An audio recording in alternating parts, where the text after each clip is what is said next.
to my channel. And also press this bell icon. आज से लेकर 8 आयत तक हम खुदा के जिंदगी बख्श कलाम में से तलावत को सुनेंगे। सब बेटियां अपना अपना हवाला निकाल लें।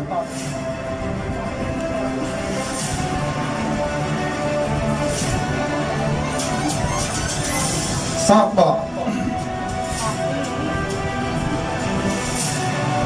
बाप है, सब हवाला निकाल लें।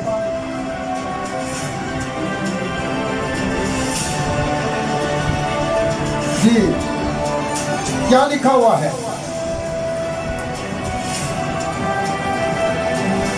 फिर सरदार कायम ने कहा, क्या ये बातें इसी तरह पर हैं? आए भाइयों और बुजुर्गों सुनो, खुदाए जलाल हमारे बाप इब्राहिम पर उस वक्त जाहिर हुआ जब वो हरान में बसने से पेशतर मुस्पतामिया में था और उससे कहा कि अपने मुल्क और अपने कुनबे से निकलकर उस मुल्क में चला जा जिसे मैं तुझे दिखाऊंगा। इस पर वो कसीदियों के मुल्क से निकलकर हरान में जा बसा और वहां से उसके बाप के मरने के बाद खुदा ने उसको इस मुल्क में लाकर बसा दिया जिसमें तुम अब बसते हो, और उसको कुछ मेरास बल्कि कदम रखने की भी उसमें जगह ना दी, मगर वादा किया कि मैं ये जमीन तेरे बाद तेरी नस्ल के कब्जा में कर दूंगा। हालांकि उसके औलाद ना थी, और खुदा ने ये फरमाया कि तेरी नस्ल गैर मुल्क में परदेसी होगी, वो उनको गुलामी में रखेंगे और 400 बरस तक उनसे बादशाही करेंगे। फिर खुदा ने कहा कि जिस कौम की वो गुलामी में रहेंगे उसको मैं सजा दूंगा, और उसके बाद वो निकलकर इसी जगह मेरी इबादत करेंगे। और उसने उससे खतरा का अहद बांधा, और इसी हालत में इब्राहिम से इसहाक पैदा हुआ और 8वें दिन उसका खतना किया गया, और इसहाक से यकूब, और यकूब से 12 कबीलों के बुजुर्ग पैदा हुए। खुदावंद के कलाम के पढ़े जाने पर खुदा की बरकत हो। आज जिस तरह कि हमने इस हवाला के ऊपर गौर किया है, और आज का जो मेरा टॉपिक है वो है कि रूहुल कुदस क्या है। जब तक के जान न ले कि रूहुल कुदस क्या है, आप इसे हासिल नहीं कर सकते। जब तक आप ईमान न लाएं, ये आपको बख्शा गया है। अगर हम देखें खुदा के अजीम खातम भाई ब्रैनम एक भाई से बात करते हैं पैगाम के दौरान, और वो उनसे ये बात कहते हैं कि भाई अगर आपके तेल के कुएं हों और आप मुझे चाबी दे दें कि जाकर उन कुओं को जो है चलाएं, अगर मेरे पास उन कुओं को चलाने का इल्म ही नहीं है तो मैं कैसे उन कुओं को जो है जाकर चला सकता हूं।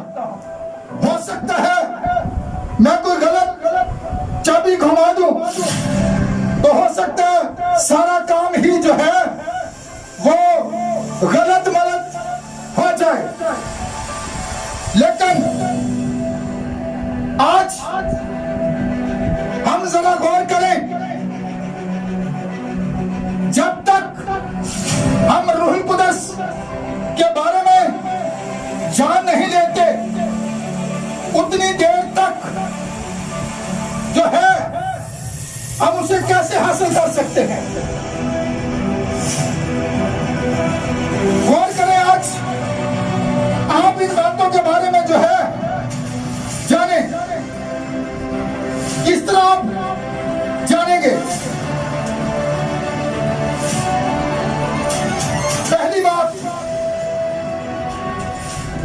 इब्राहिम जो है वो वादे का क्या था? बाप था। इसलिए खुदा ने इब्राहिम और उसके बाप की नस्ल के लिए वादा किया था। वादा इब्राहिम और उसकी नस्ल से किया गया था, और यह निशान उनके लिए है जो कि एक अहद से मुतल्लिक है।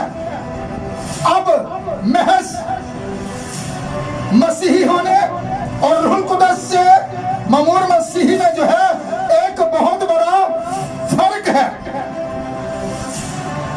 अब हम इस बात को जो है कलाम में से हासिल करेंगे और कलाम में से देखेंगे।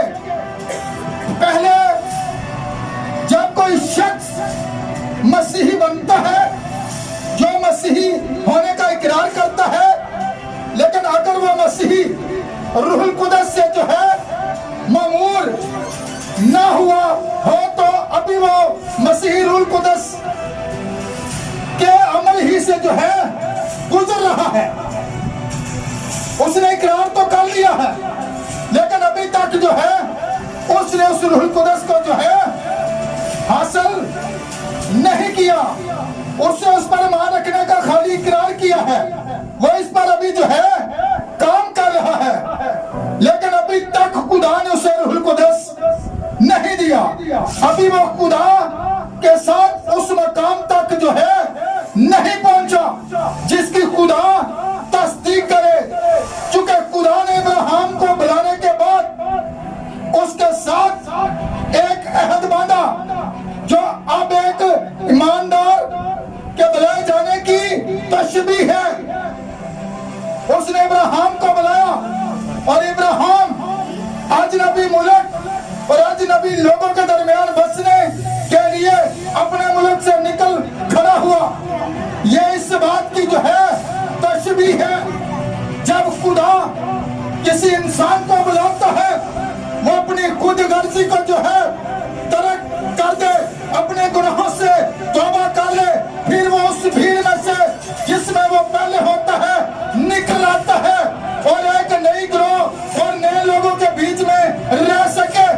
जब खुदा ने देख लिया कि इब्राहिम खुदा के दिए वादे के साथ वफादार है, यह कि खुदा उसे एक बेटा देगा और सारी दुनिया उस बेटे के वसीले क्या होगा?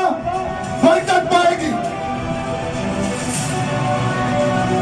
तो खुदा ने उसे एक निशान देकर उसके ईमान की तस्दीक की, और वो निशान खतना का निशान था। खतना रूहुल कुद्दस की एक तशबीह है। खुदा ने इब्राहिम को खतना का निशान दिया जब वो खुदा को उसके वादे की बना पर कबूल कर चुका था और एक अजनबी मुल्क में चला गया था। कहां पर चला गया था? अजनबी जगह पर चला गया था। यह एक निशान था कि उसकी नस्ल के तमाम लड़कों को अपने बदन पर यह निशान लेना जरूरी था, क्योंकि यह एक पहचान थी। खतना का यह निशान उन्हें तमाम दीगर लोगों से अलग करने के लिए था। यही सूल खुदा और आज भी इस्तेमाल करता है। यह दिल के खतरा का निशान है, यानी रूहुल कुद्दस, जो खुदा की कलीसिया को तमाम दीगर मज़ाहिब, फिरकों, तंजीमों से जो है अलग करता है। वो तमाम दुनिया से जो है, दुनिया के लोगों से जो है अलग-शुदा लोग हैं। अगर आप मुझे किसी ऐसे शख्स के साथ 2 मिनट बात करने दें तो इससे पता चल जाएगा कि किस तरह वो शख्स रूहुल कुद्दस से ममूर है या कि नहीं है। क्योंकि पुराने अहदनामा के दौर में अगर कोई फर्जंद खतरा से निकाल करता जो कि रूहुल कुद्दस की पेशगी एक्ट था, उसे लोगों के बीच में से जो था काट दिया जाता था। कैसे कैसे काट दिया जाता था? क्योंकि ये खुदा का हुक्म था, ये एक अहद था, ये एक निशान था जो खुदा ने इब्राहिम के साथ बांधा था। कब? जब वो उन लोगों से निकलकर लग हो गया, उसके बाद ये खुदा ने जो था अहद बांधा था। अगर कोई खतरा कराने से इनकार करता तो वो बाकी जमात के साथ रफाकत नहीं रख सकता था। आज इस नमूना को मौजूदा दौर में लाए, जो शख्स रूहुल कुदस का बपतिस्मा हासिल करने से इनकार करे वो उनके साथ रफाकत नहीं रख सकता। वो उनके साथ क्या कर सकता है? रफाकत बिल्कुल भी जो है नहीं रख सकता। जिन्होंने रूहुल कुदस पाया हो,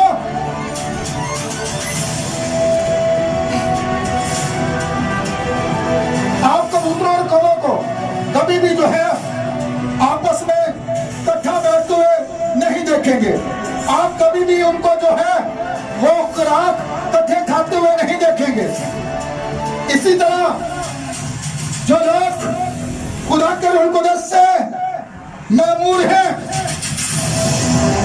और इसी तरह जो दुनिया के लोग हैं उनकी ख्वाहिशात मुख्तलिफ है। यही मामला दुनिया का और एक मसीही का है। जब वो रूहुल कुदस का खतना हासिल कर लेता है, जिसका मतलब कुछ होश डालना है, खतरा सिर्फ जो है मर्द का हो सकता है।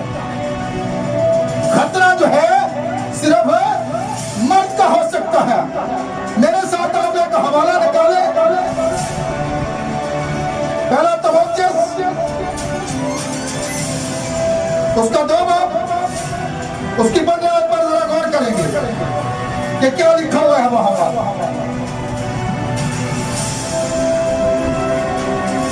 हवाला जरा जल्दी निकालिए। पहला तमोथियुस जी निकालिए। पहला तमोथियुस 2 बाब की 15 आयत है।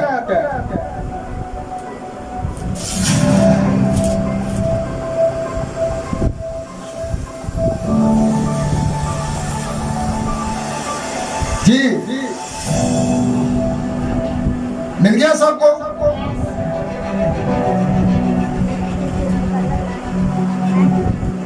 2 बाब की 15 यहां पर लिखा है, लेकिन औलाद होने से निजात पाएगी बशर्ते कि वो ईमान, मोहब्बत, क्या लिखा हुआ है? ईमान, मोहब्बत और पाकीज़गी में परहेजगारी के साथ कायम रहे। आप जानते हैं कि जब फरिश्ते के पैगाम देने पर उसके अपनी खेमा में सारा हंस पड़ी,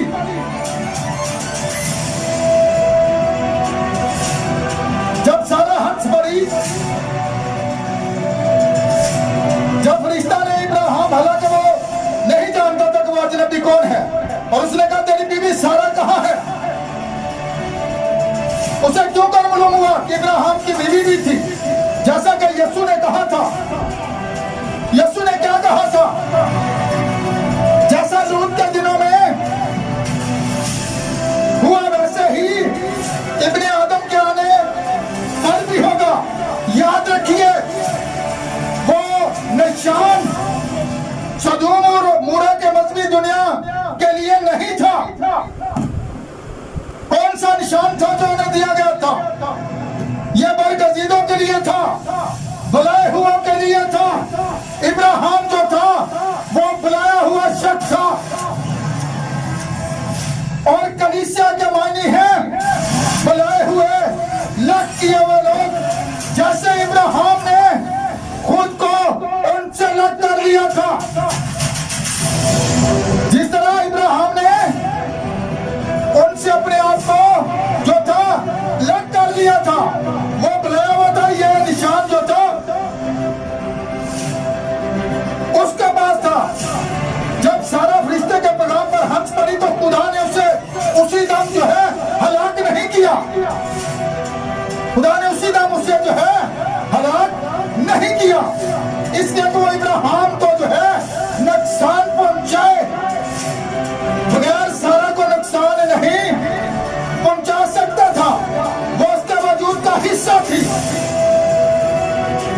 भी दो नहीं रहते बल्कि एक होते हैं।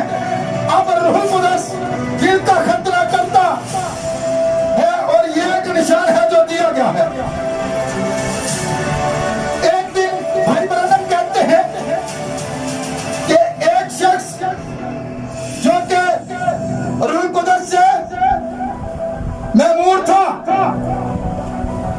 एक शख्स जो कि रूहुल कुद्स से महमूर था और वो किसी जगह पर काम करता था और जहां पर वो जाता वो दुआ करता, हाथ छाए रहता, गैर ज़बानों में बोलता रहता और उसके बॉस ने उसने कहा मैं बहुत पसंद करता हूं और साथ ही उसने उससे ये बात कही कि तू जरूर ही जो है उन शुदाइयों के ग्रोह में गया होगा।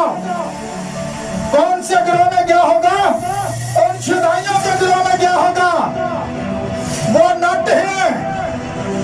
उसने कहा उन शुदाइयों के लिए, उन नटों के लिए खुदा की तारीफ हो। उसने कहा अगर गाड़ी के तमाम नट उतार लिए जाएं तो फिर महज एक जो है क्या रह जाएगा? कचरे का ढेर ही रह जाएगा। वो किसी भी जो है काम का नहीं रहेगा, वो महज कमाल का ढेर रह जाएगा। जब रूहुल कुद्स आप पर नाज़िल होता है तो आप पहले से जो है मुख्तलिफ हो जाते हैं। हत्ता कि इस दुनिया का जहन आपकी तरह नहीं होता, वो आपके खिलाफ हो जाते हैं। क्यों? वो आपके साथ बिल्कुल कोई तलक नहीं रखना चाहते। आप किसी और दुनिया के होते हैं और दुनिया के लिए आप इससे भी ज्यादा अजनबी होते हैं। जब रूहुल कुद्स आता है तो ये पहले से मुख्तलिफ होते हैं। ये एक निशान है, ये लोगों के दरमियान एक निशान है। जी हाँ, ये बिल्कुल दुरुस्त है। अगर हम गलीतियों 3 बाब पर चले, जरा हवाला निकाल लीजिए। अगर एक बाइबल यहाँ पर है तो उस बेटी को पीछे दे दे। नियाज़नामा है, ये बाइबल नियाज़नामा है। ये गलीतियों 3 बाब पर चले, जरा यहाँ पर गौर करें कि क्या लिखा हुआ है। जी, गलीतियों 3 बाब की 16 आयत पढ़ें। जल्दी से हवाला निकालें ताकि वक्त बच सके। 16 आयत पढ़ें पहले। क्या लिखा हुआ है?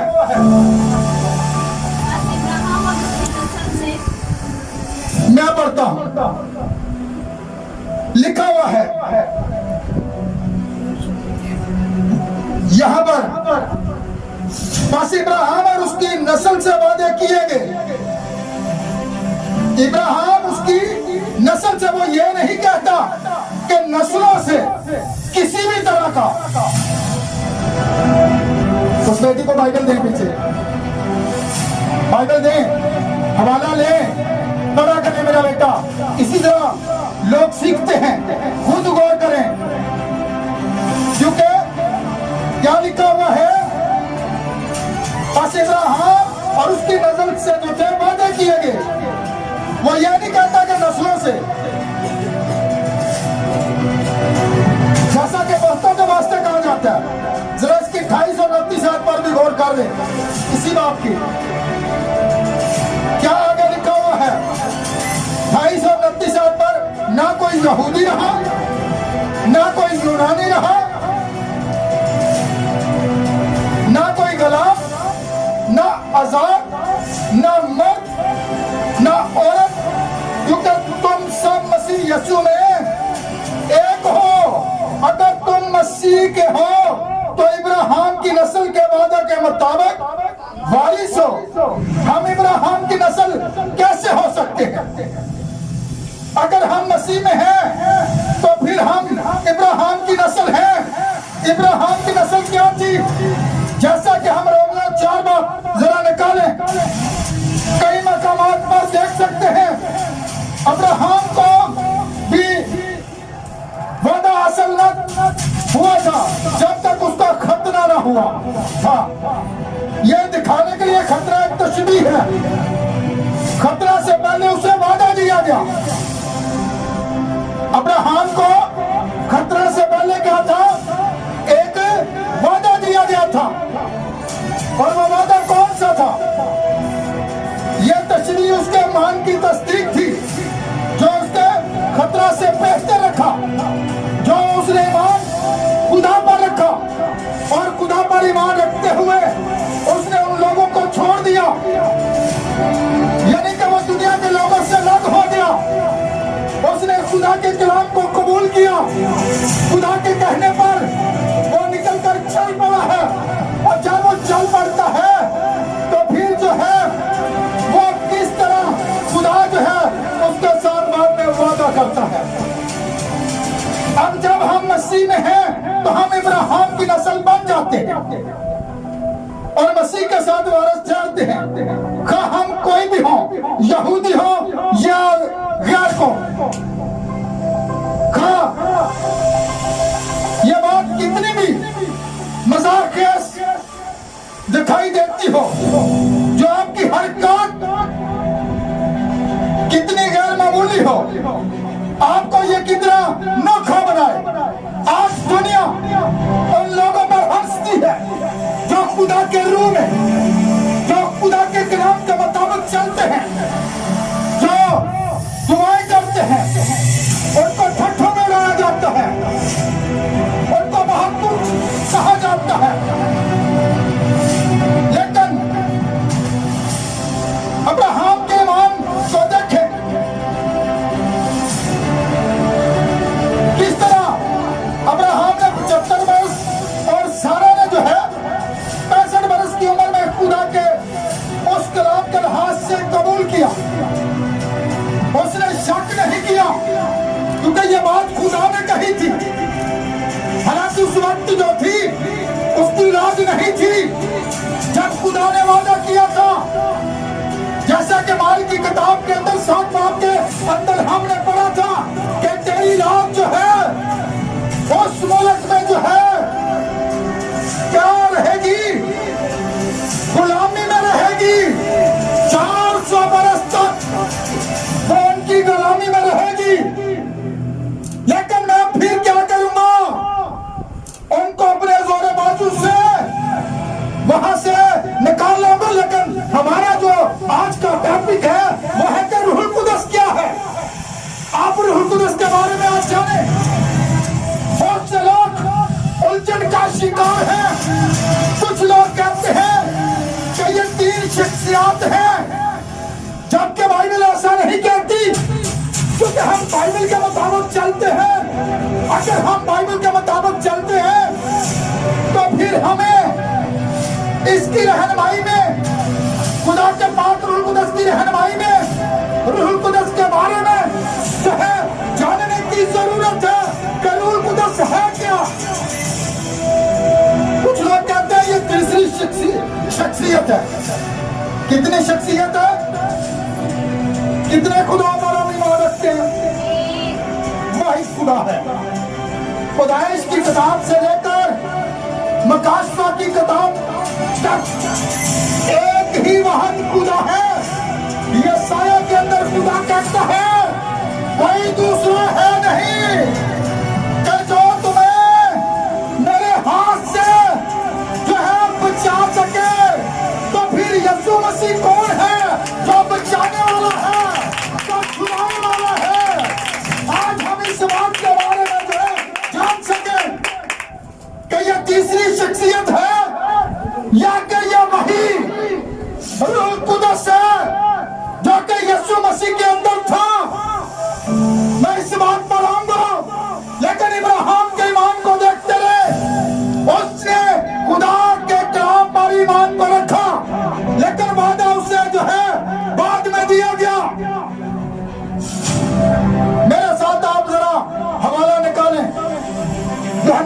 इंजील उसका 14 बाब, वहां से देखते हैं कि खुदा का कलाम क्या कहता है।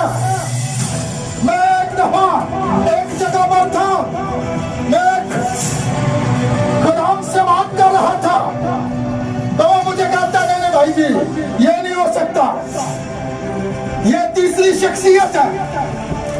कैसे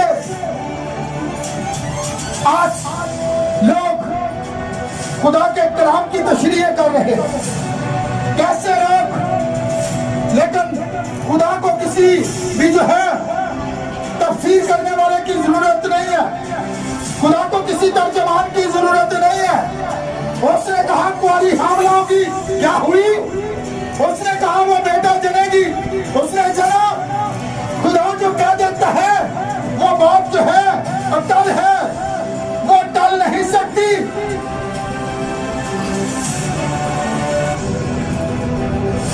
और इसी तरह इन बेटियों ने हवाला निकाला यूहन्ना के लिए 14 बाब, और इसके साथ इफ्सियों का हवाला एक बेटी निकाल ले, उसका 4 बाब उसकी 30 है। पहले हम इफ्सियों 4 बाब की 30 पर गौर करेंगे कि किस तरह पुराने अहदनामा के अंदर खतरा का जो निशान था, जो लोग लेने से निकाल करते थे, उनको जो है क्या कर दिया जाता था? मार दिया जाता था, क्योंकि ये खुदा का हुक्म था। और इसी तरह नए अहदनामा के अंदर हम देखते हैं कि क्या लिखा हुआ है। लिखा हुआ है इफ्सियों 4 बाब की 30 में, खुदा के पाकरू को रंजीदा ना करो जिससे तुम पर मखलसी के दिन के लिए मोहर हुई। देखें, अब बहुत से लोग मॉल पर तकिया का जो है नजरिया रखने वाले, ये बात आज गौर से सुने। आपने गौर किया जो अंत मैंने पढ़ी है कि ये मोहर कितने अरसों तक होगी? ये निशान जो रूहुल कुदस का होगा, ये कितने अरसों तक होगा? ये मखलसी के दिन तक होगा। कौन से दिन तक होगा? ये मखलसी के दिन तक होगा, ना कि अगली बाजारी तक, नंदा होने वाली किसी मुमकिना खता तक, बल्कि तुम्हारी मखलसी के दिन तक के लिए ये मोहर की जाती है। आपकी मखलसी के दिन तक, जब आप खुदा के साथ रहने के लिए मखलसी पाएंगे, उतने अरसा के लिए रूहुल कुदस साहब को मोहर बंद करता है। बेदारी तक नहीं, बल्कि रूहुल कुदस साहब को अब्दियत से अब्दियत तक जो है मोहर बंद करता है। अब्दियत से अब्दियत तक जो है वो आपको मोहर बंद करता है।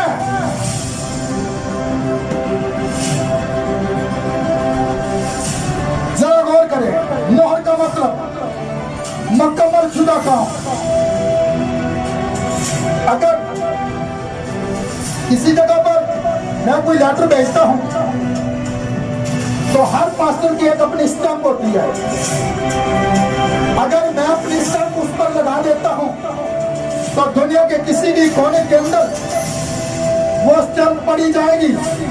तो उन तमाम लोगों को जो भी उस स्टैंप को देखेंगे, उन सबको पता होगा कि ये फलां खादम की जो है स्टैंप है, ये फलां इलाके का जो है रहने वाला है। उस स्टैंप के ऊपर जो है, स्टैंप का मतलब है मुकम्मल शुदा काम, तस्दीक। इसी तरह खुदा के अजीम खादम भाई ब्रैनम कहते हैं कि रेलवे स्टेशन के ऊपर कुछ लोग जो थे वो काम करते थे, लेकिन जब इंस्पेक्टर वहां पर आता, जब वो सामान लोड वगैरह कर लेते और वो हर एक चीज को आकर जो है चेक करता है, हलाकर देखता है कि कोई चीज जो है भीड़ी तो नहीं, और अगर कोई चीज ढीली होती तो वो स्टैम्प नहीं करता था, क्योंकि रास्ता में वो गिरकर जो है नुकसान हो सकता है, टूट सकती है, वो रास्ता में ही जो है गिर सकती है, वो मंजिल पर जो है जहां पर हम उसे भेजना चाह रहे हैं वो पहुंच नहीं सकती, तो फिर उस पर वो मोहर जो है नहीं लगाता। इसी तरह आज बहुत से ऐसे मसीही हैं जो दुआ के अंदर ढीले हैं, सुस्त हैं, जब खुदा उनकी तरफ आता है, उन्हें चेक करता है, वो फिर उसी जिंदगी के अंदर चाले होते हैं जिस जिंदगी से वो निकले होते हैं, तो फिर खुदा का रूह कैसे उन पर जो है मोहर करेगा, कैसे उन पर यह निशान करेगा, जिस निशान की आज मैं बात कर रहा हूँ, जिस निशान के बारे में मैं आज आपको सिखा रहा हूँ, जो आपको दुनिया से अलग करता है, वो रूहुल कुदस का निशान है। यही रूहुल कुदस जो आज हमारे दिलों का खतरा करता है। पुराने अहदनामा के अंदर जिस्मानी खतरा था, लेकिन नए अहदनामा के अंदर ये निशान है उन मसीहियों के लिए कि ये दुनिया से अलग किए हुए लोग हैं, ये खुदा के लोग हैं, इनके ऊपर खुदा की स्टैम्प है, खुदा ने तस्दीक की है, ये मेरे लोग हैं, ये निशान है। जितने लोगों ने भी अगर रूहुल कुदस का बपतिस्मा अभी तक हासिल नहीं किया, हम जिंदा खुदा की हजूरी में बैठे हुए हैं, तो तालियां हम ऐसे बजा रहे हैं जैसे मुर्दा लोग हैं। दुनिया की तरह आवाज आनी चाहिए, पता चले अगली जिन तालियों की आवाज को सुने तो उसे पता चले अंदर लोग जाग रहे हैं, अंदर लोग जिंदा बैठे हुए हैं, और यकीनन वो इन तालियों ही के डर से भाग जाता है। उसे पता है अंदर खुदा के मवस्सू लोग बैठे हुए हैं, अंदर खुदा के रूह कुदस से ममूर लोग बैठे हुए हैं, अंदर खुदा की मोहर से मोहर बंद लोग बैठे हुए हैं, जिसको वो खुदा की मोहर है। इसी तरह जो खुदा अपने चुने फर्जंदों को देता है रूहुल कुदस का निशान किनको देता है? अपने चुने हुए लोगों को देता है। जैसे मैंने पहले कहा, अगर कोई खतरा का निशान नहीं देता तो लोगों के बीच से काट डाला जाता था। ये बात याद रखें आज। किस बेटी ने निकाला हुआ यूहन्ना 14 का? उसकी जरा 9 आयत से पढ़े, 9 और 10 आयत। जी यीशु ने उससे कहा, ऐ फिलिप्पस, मैं इतनी मुद्दत से तुम्हारे साथ हूँ, क्या तू मुझे नहीं जानता? जिसने मुझे देखा उसने बाप को देखा। जी इसकी 8 आयत से जरा पढ़ दें। फिलिप्पस ने उससे कहा, ऐ खुदावन, बाप को हमें दिखा, यही हमें काफी है। यीशु ने उससे कहा, ऐ फिलिप्पस, मैं इतनी मुद्दत से तुम्हारे साथ हूँ, क्या तू मुझे नहीं जानता? जिसने मुझे देखा उसने बाप को देखा। तो क्यों कर कहता है कि बाप को हमें दिखा? क्या तू यकीन नहीं करता कि मैं बाप में हूँ और बाप मुझ में है? ये बातें जो मैं तुमसे कहता हूँ अपनी तरफ से नहीं, लेकिन बाप मुझ में रहकर अपने काम करता है। जी गौर से सुन लिया, ये कौन कह रहा है? ये बात यीशु मसीह कह रहे हैं। मैं इस बात पर आऊंगा क्योंकि शागिर्द ने सवाल कर दिया, क्या ये उस्ताद, क्या कल हमें अपना बाप तो दिखा कि तेरा बाप है कहाँ पर? आगे से जवाब क्या मिलता है? आप फिलिप्पस, मैं इतने अरसा से तुम्हारे साथ हूँ, क्या तू मुझे नहीं जानता? यानी कि जो उसके अंदर बोल रहा है वो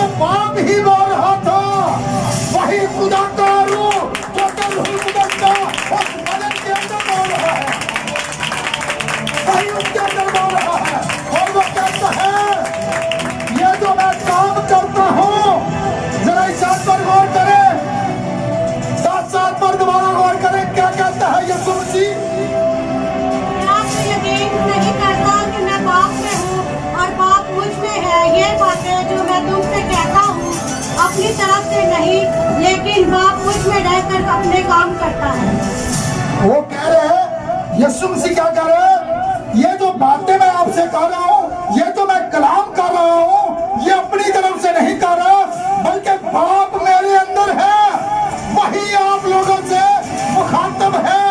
फिर आप क्यों कर कहते हैं, क्या उस्ताद हमें अपना बाप दिखा, इसलिए कि बाप मुझ में है। जिन्हें जिस तरह बाप ने जो है यीशु मसीह को भेजा और उसके अंदर होकर गया, इसी तरह आज जिन्हें यीशु मसीह भेजता है वो उनके अंदर होकर जो है जाता है। क्या करता है वो उनके अंदर, जिस तरह बाप ने यीशु को भेजा और उसके अंदर कूद गया, इसी तरह जिन्हें यीशु मसीह भेजता है वो उनके अंदर होकर जाता है। वो क्या कहता है, जरा गौर करें, ऊपर वाली याद पर आ जाए जरा, यूहन्ना के इंजील के अंदर ही, वहां से हम देखते हैं, सब हवाला निकाल लें जी। यहाँ पर लिखा हुआ है, गौर करें, लिखा है, और मैं बाप से 16 से, और मैं बाप से दरख्वास्त करूंगा कि वो तुम्हें दूसरा मददगार है के अब तक, जैसा कि हमने इसी 4:30 अभी जो थी पढ़ी थी, जैसा मैंने कहा था, ये बखलसी के दिन तक है। ये कौन से दिन तक है, मखलसी के दिन तक है। और यहाँ पर क्या लिखा हुआ है, अब तक तुम्हारे साथ रहे। अब गौर करें, ये बड़े पॉइंट की बात है, यहीं पर सारी बात है। यहाँ पर लिखा है अब तक तुम्हारे साथ रहे, यानी रूह हक, जिसे दुनिया हासिल नहीं कर सकती, क्योंकि नाव से देखती और नाव से जानती है। इसका मतलब है कि रूह हक जो है वो कौन है, यीशु मसीह यहाँ पर कह रहा है, रूह हक, जिसे ना दुनिया देखती है। तो फिर शागिर्दों के साथ कौन रहता था, जिसे दुनिया नहीं देख रही थी, लेकिन शागिर्द देख रहे थे, क्योंकि वही बाप यीशु मसीह के अंदर था, वही खुदा रूहुल कुदस उनसे बोल रहा था। वो यीशु मसीह अपने आप को क्या कहता है, रूह हक, क्या कहता है, रूह हक। ये बात बाइबल के अंदर लिखी है, यानी रूह हक, जिससे ना दुनिया हासिल कर सकती है, क्योंकि ना उसे देखती और ना जानती है। तुम उसे जानते हो क्योंकि वो तुम्हारे, तो फिर रूहुल कुदस क्या है, वही रूह था जो यीशु मसीह के अंदर था। उसने कहा, अगर मैं बाप के पास ना जाऊंगा तो वो मददगार कौन है, मददगार, यानी कि उस वक्त वो जिस्म में है, बाद में वो रूह की सूरत में है। उसने शागिर्दों से क्या कहा था, जब तक के तुम्हें आलमे बाला से कुव्वत का लिबास ना मिले तुम ठहरे रहो। गौर करें, माल की किताब के अंदर जहां पर 120 की जमात है, जब रूहुल कुदस नाज़िल होता है, ऐसी बात है, जब रूहुल कुदस नाज़िल हुआ, ये मददगार के बारे में आज आप जान लें। मददगार क्या है, मददगार जो है ये यीशु मसीह का रूह है। यीशु मसीह ने ये बात यहाँ पर क्लियर कर दी, नीचे लिखा हुआ है, मैं बाप से दरख्वास्त करूंगा कि वो तुम्हें दूसरा मददगार बख्शे, क्या अब तक तुम्हारे साथ रहे, यानी रूह हक, जिसे दुनिया हासिल नहीं कर सकती, क्योंकि ना उसे देखती ना जानती, तुम उसे जानती हो क्योंकि वो तुम्हारे साथ रहता है। कौन रहता था, रूहुल कुदस, और वो तुम्हारे कहां पर होगा, अंदर होगा। यीशु मसीह कहां पर है, आज वो मददगार के बारे में आप जानकर जाए, वो मददगार क्या है।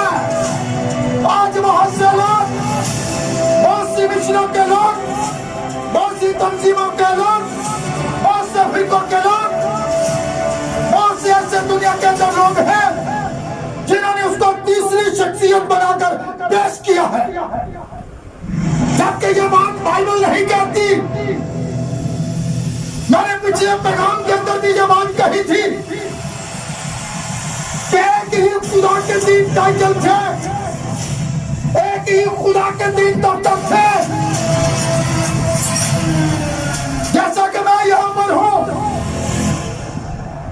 यहां पर मैं पास्टर हूं, यहां पर मैं पास्टर हूं। अगर एक जगह पर मैं पढ़ाता हूं तो वहां पर मैं टीचर हूं, ऐसी बात है। अगर एक जगह पर मैं जाता हूं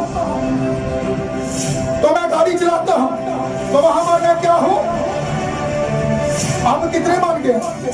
मैं एक ही हूं, लेकिन ये एक ओहदे हैं। यही काम खुदा ने किया है। एक ही खुदा के 3 ज़हूर थे। खुदा हमारे ऊपर, खुदा हमारे दरमियान और खुदा हमारे अंदर है। एक ही खुदा है, एक ही खुदा के 3 ज़हूर थे। वो हमारे दरमियान भी है, वो हमारे अंदर भी है, और वो है कौन? किसका रूह है? यीशु का रूह है। उसने कहा जाओ, मैं दुनिया के आखिर तक हमेशा तुम्हारे साथ हूँ। और जहां 2 या 3 मेरे नाम से, मैं कहां पर हूँ? उस वक्त वो जिस्म के अंदर था, यहाँ पर उसने कहा मैं तुम्हारे अंदर होगा। आज रूह की सूरत में यीशु मसीह जो है हमारे अंदर है। आज वो हमारे अंदर है।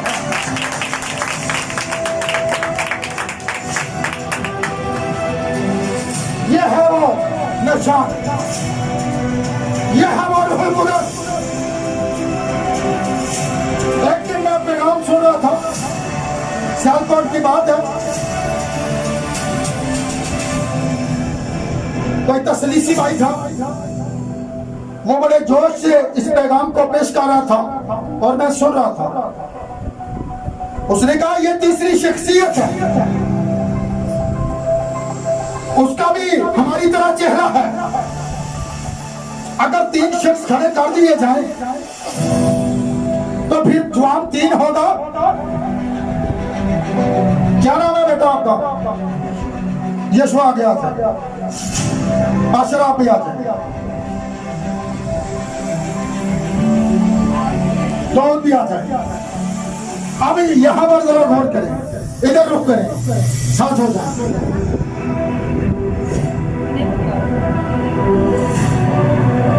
आप कितने हैं? आप जरा मुझे बताएं, आप यहाँ पर कितने लोग खड़े हैं? 3 हैं। अब जो भी गिनती करेगा 1, 2 और 3, ये क्या है? देखने वाला कहेगा ये एक है, नहीं, देखने वाला ये कहेगा कि ये एक है। नहीं, हम 3 शख्सियतें बनाते हैं, लेकिन फिर कहते हैं नहीं नहीं हम भी एक ही खुदा को मानते हैं। ये कैसा जवाब है? ये कैसा? बाइबल के अंदर ऐसी तालीम नहीं है, खुदा के कलाम के अंदर ऐसी बात नहीं है। बाइबल के अंदर 3 शख्सियतें मौजूद नहीं है। बाइबल के अंदर जो है तसलीस मौजूद नहीं है, बल्कि वाहिद खुदा का जिक्र है। खुदाई से लेकर मकाशवा तक वो वाहिद खुदा है।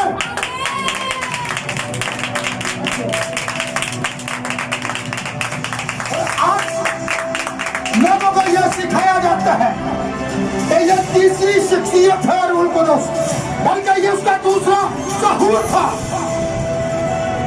अगर आप देखना चाहते हैं तो यूहन्ना ने जिसे देखा था, जो कि 7 चिरागदानों के दरमियान चल फिर रहा है।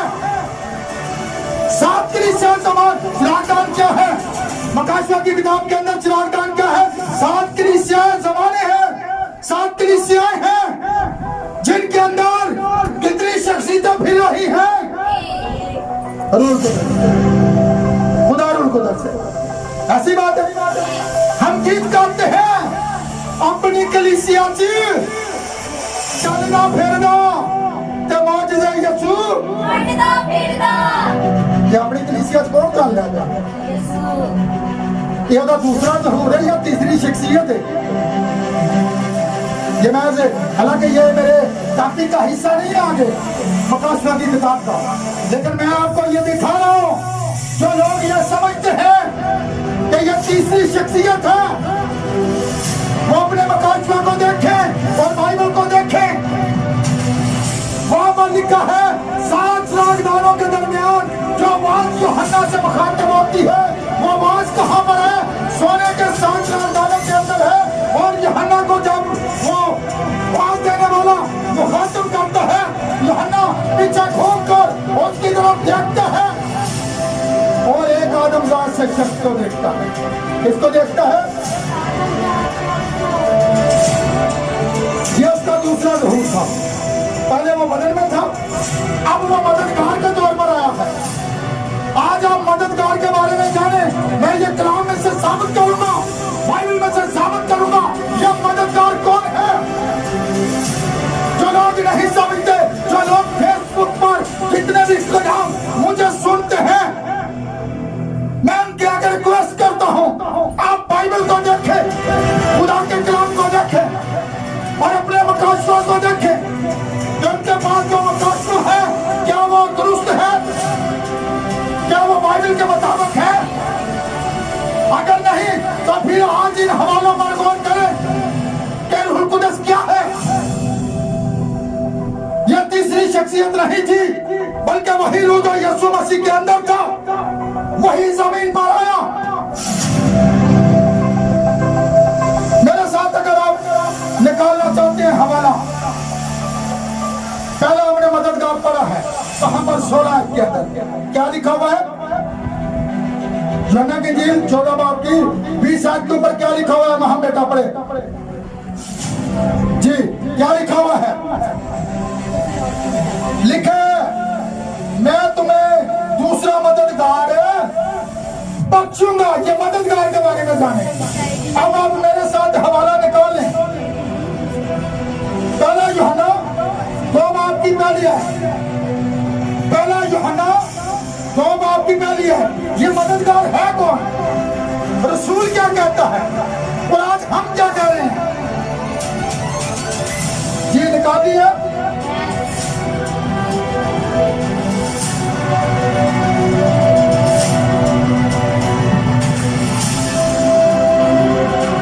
जी क्या लिखा हुआ है?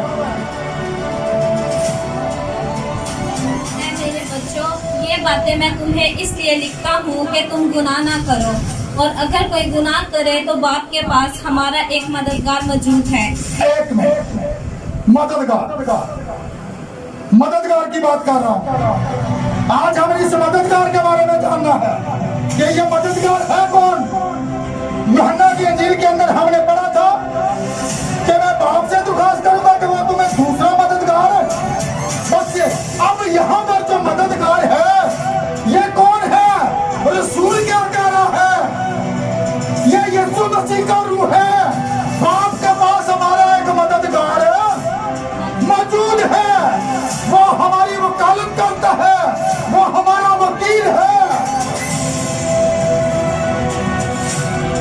वकालत करने वाला यीशु मसीह रास्तबाज, वही हमारे ग्रहों का कफारा, न कि सिर्फ हमारे ग्रह का बल्कि तमाम दुनिया के ग्रहों का भी। रूहुल कुद्दस क्या है? वो वकालत करने वाला है।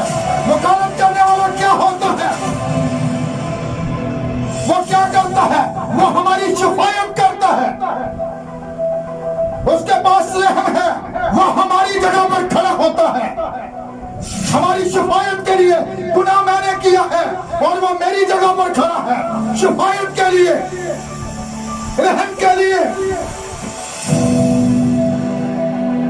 वो काम करता है जो हम नहीं कर सकते। ये हमारे गुनाहों का क्या है? कुफारा है। ये हमारी रास्तबाजी है।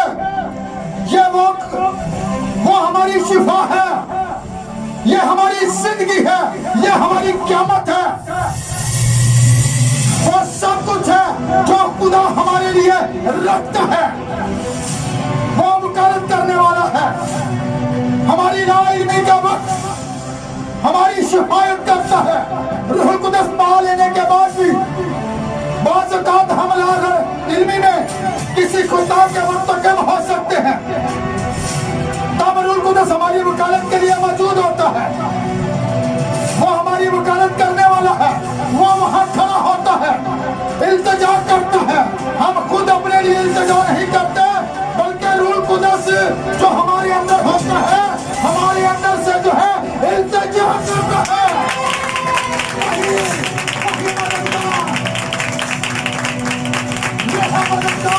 ये मददगार यीशु मसीह का रूह है, ये कोई तीसरी शख्सियत नहीं है, जैसा कि लोगों ने ये समझ रखा है।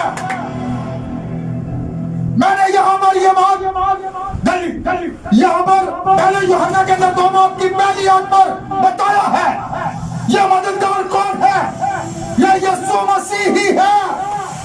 ये वही रूह था जो यीशु मसीह के अंदर था, आज वो हमारे ये है वो मददगार। मददगार आपको नजर आएगा, ये मददगार है।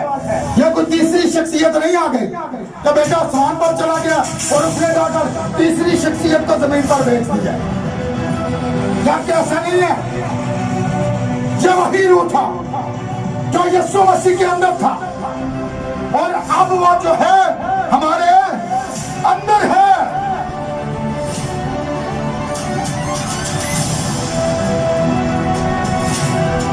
आसमान का जो खुदा है, रूह कुदस क्या है? हमारा शफायती।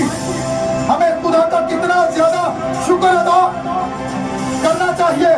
एक मोहर, निशान, जिंदगी का रूह, आसमान का खुदा, तसल्ली देने वाला, जिंदगी और वकील, वो क्या है? और मेरे खुदा, हम इस पर घंटों बोल सकते हैं, इस पर घंटों बोल सकते हैं। रूहुल कुदस क्या है? एक दिन मैंने मुकाशवा 4 पर मैसेज दिया था कि मसीह ने जो है रूहुल कुदस की सूरत को जमीन को छोड़ दिया था। वही शख्स जो 7 राजधानों के दरमियान चल फिर रहा था, कहां पर था? 4 बाब के अंदर अगर हम पहली 2 आयत पर गौर करें तो क्या है? हालांकि ये मेरे मजमून का हिस्सा नहीं है, लेकिन मैं रूहुल कुदस की तरफ इशारा कर रहा हूं। जब वो यूहन्ना से बातें करता है, वो कहता है, क्या कहता है? जिसको मैंने पेशतर नरसिंह के किसी बात से अपने साथ बातें करते सुना था, वही फरमाता है कि यहाँ यानी क्या वो जो रूहुल कुदस की सूरत जमीन पर था, जो 7 राजधानियों के दरमियान था, जब उसने जमीन को छोड़ दिया तो वही रूह आसमान पर चली गई। उसने कहा, यूहन्ना, अब मेरा जमीनी काम खत्म हो गया है, अब मेरा जमीनी काम मुकम्मल हो गया है। और वही रूह कहाँ पर जाता है? फिर वो क्या कहता है? मैंने निगाह की तो क्या देखता हूँ, यूहन्ना आसमान पर चला जाता है। उस बात को मुखातब होते ही क्या कहता है? मैंने निगाह की तो क्या देखता हूँ, आसमान पर और उस तख्त पर बैठे नहीं, आसमान पर भी वहाँ, और वो केला बैठा हुआ है तख्त के ऊपर। और रूहुल कुदस जिसने जमीन को छोड़ा, आज वो खुदा के तख्त पर है। वहां पर कोई 3 शख्सियतें नहीं बैठी, वहां पर भी वही खुदा बैठा हुआ है। आसमान पर एक तख्त रखा था, और उस तख्त पर जो रूहुल कुदस जब जमीन को छोड़कर गया तो उस पर जाकर बैठा, और वो बैठने वाला यीशु मसीह था। ये है वो मददगार जिसके बारे में मैं आज आपको बता रहा हूं, क्योंकि मेरा आज का मजमून है, क्योंकि मेरा आज का टॉपिक है कि रूहुल कुदस क्या है। आज आप इसके बारे में जान गए हैं। ये बात आपके आगे अब कोई पोशीदा नहीं रही, ये बात कोई लुकी छुपी नहीं है, ये बात आश्कार हो चुकी है। अब आप लोगों को पता चल चुका है कि रूहुल कुदस क्या है। रूह कुदस वही रूह है जो यीशु मसीह के अंदर था, वही आज जमीन पर है। उसके बेटे का रूह और इस रूह को अंदर है। लोग कहते हैं यीशु बातें किससे करता है? उसने कहा बाप मुझ में रहकर, उनका जो ये काम मैं कर रहा हूँ बाप मुझ में रहकर कर रहा है, इन कामों का यकीन करो। यानी कि वही खुदा उसके अंदर था, अलहुयत की सारी मामूरी उसी में मुजस्सम होकर काम करती है, वही खुदा है।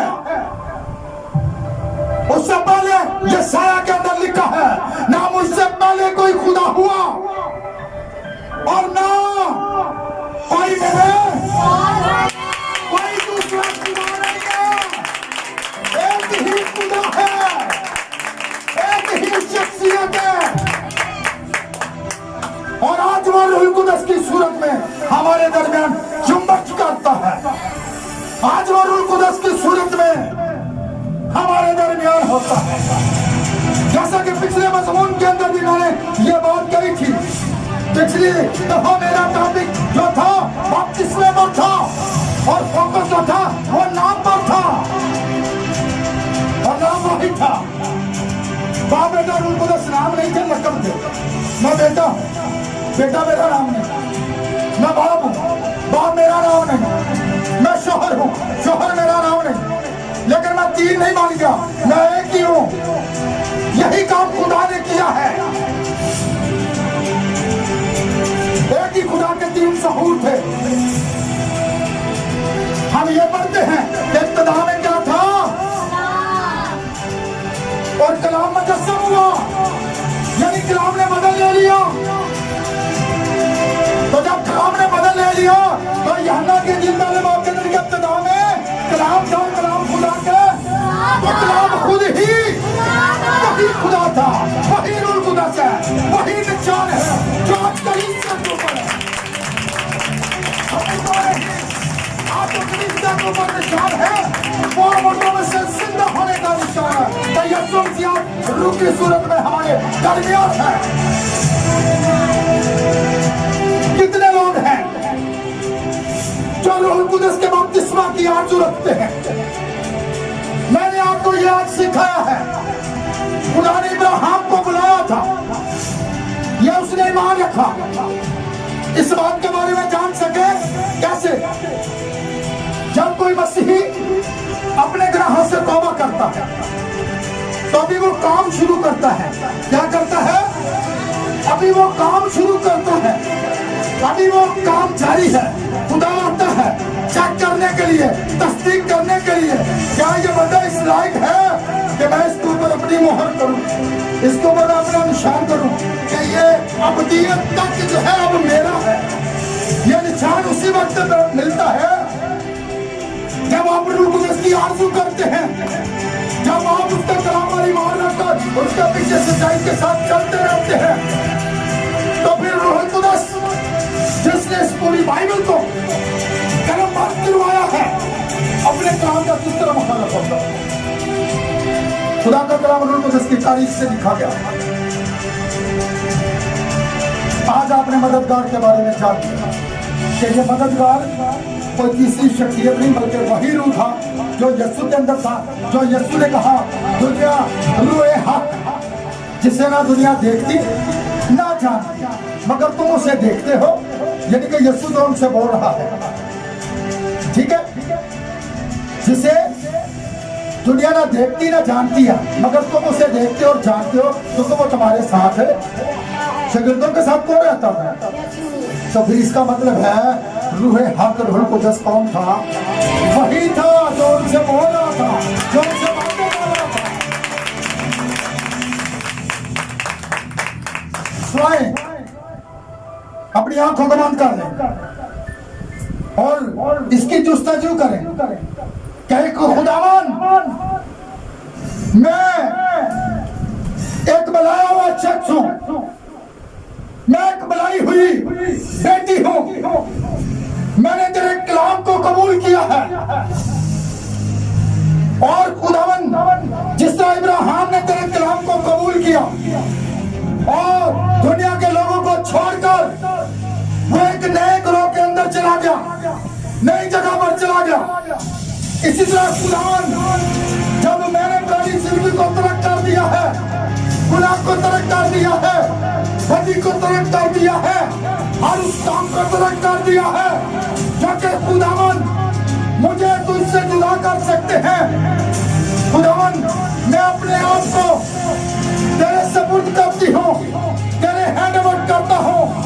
खुदावन आ मुझ में देख, मुझ में कोई चीज ढीली तो नहीं, मेरी दुआ के अंदर कोई सुस्ती तो नहीं, मैं ढीला तो नहीं। खुदावन मैं तेरे खिदमत के मैदान के अंदर खुदावन खुदा ढीलेपन का मुजाहरा तो नहीं कर रहा। अगर खुदावन मेरी जिंदगी के अंदर नीम गर्मी की हालत है तो खुदावन मुझे अपने पाक रूह कुदस की आंख से आज भर, मेरे ऊपर अपने पाक रूह कुदस की मोहर कर। खुदावन हम तेरे पाक रूह कुदस की आंख के प्यास से हैं। तेरा पाक रूह कुदस जो कि आज खुदावन तेरे लोगों के दरमियान है, खुदावन आज तेरे लोग तेरे पाक रूह कुदस की कुव्वत से भर जाए। वो मददगार जिसका तूने वादा किया आज हमारे दरमियान है। खुदावन इन जिंदगियों को खुदावन खुदा अपने पाक रूह की कुव्वत से नूर कर, अपने पाक रूह कुदस की कुव्वत से भर, ताकि ये जिंदगियां कभी राम से बैठ ना सके। जिस तरह खुदावन तेरे रूह कुदस की आग जिनके अंदर आ जाती है, जो तेरे पाक रूह कुदस की आग से भर जाते हैं, फिर वो खामोश नहीं रहते बल्कि वो दूसरों को जाकर तेरी बातें बताते हैं, दूसरे लोगों को तेरे पास लाते हैं ताकि वो लोग दुनिया से अलग हो जाए और खुदावन वो तेरी मलकियत हो जाए। जिनके ऊपर तू निशान करता है, आज जो निशान है वो दिल के खतरा का निशान है। आज जो निशान है वो मर्दों में से जिंदा होने का निशान है जो कलीसियाओं के ऊपर है। खुदा का अपने लोगों को बरकत है। जितनी बेटियां, जितने खुदाम इस मैसेज को सुनते हैं, खुदावन उन्हें बरकत है, उनके ऊपर अपना भारी फजल बख्श दे, ताकि खुदावन वो आज इस मददगार के बारे में जान सके, तेरे कलाम के साथ खड़े हो सके। हर तरह की तंजीमों से, हर तरह के फिरकों से, हर तरह के अस्सी मिश्रों से जिन्होंने इन्हें गुलाम बना रखा है, खुदावन बाहर आ जाए, तेरे कलाम के साथ खड़े हो जाए। तो अपने कलाम के अंदर है, तेरे कलाम के अंदर लिखा है हर इंसान का कलाम झूठा ठहरे पर तेरा कलाम सच्चा है।